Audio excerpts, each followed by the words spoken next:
Save the রোডের অঙ্গীকার, পথ দুর্ঘটনা থাকবে না আর, এই স্লোগানকে বুকে নিয়ে সেভ দ্য রোড এগিয়ে চলেছে।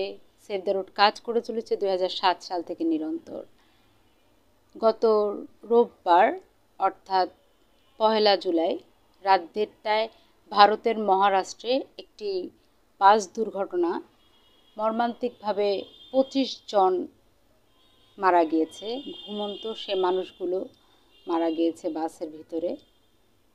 সমৃদ্ধি মহামার্গে এক্সপ্রেসওয়েতে যখন বাসটি যাচ্ছিল ভারতের মহারাষ্ট্র দিয়ে, তখন বাসটি যে ডিভাইডার থাকে অর্থাৎ সড়ক বিভাজকের সাথে জোরে ধাক্কা লেগে বাসটির যে ডিজেল ট্যাঙ্ক এটা বার্স্ট হয়ে যায় এবং ঘুমন্ত মানুষগুলা আর বের হতে পারে না, কারণ বাসটি উল্টে যায় এবং বাসের যেই বের হয়ে যাবার রাস্তা সেটা গেটটা রাস্তার সাথে আটকে যায় এবং সাথে সাথে 25 জন ঘুমন্ত মানুষ, 3 জন শিশু সহ সাথে সাথে দগ্ধ হয়ে মারা গিয়েছে। সে বাসে ধারণা করা হচ্ছে 30 থেকে 35 জন যাত্রী ছিল।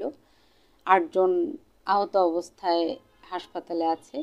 আমরা নিহতদের বিদেহী আত্মার মাগফিরাত কামনা করছি সেভ দ্য রোডের পক্ষ থেকে, এবং যারা আহত অবস্থায় হাসপাতালে আছেন তাদের উত্তরোত্তর কামনা করছি। সেভ দ্য রোডের পক্ষ থেকে আমরা চাইব সারা পৃথিবীতে মানুষ দুর্ঘটনা মুক্ত থাকুক এবং মানুষের জীবন সড়কে, নৌপথে, আকাশপথে বা রেলপথে যেন এভাবে ঝরে না যায় সে প্রত্যাশাই ব্যক্ত করি। মানুষের জীবন হোক সুন্দর, মানুষের জীবন হোক দুর্ঘটনা মুক্ত।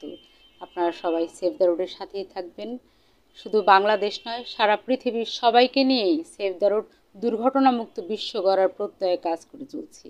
শান্তা ফারজানা, মহাসচিব, সেভ দ্য রোড।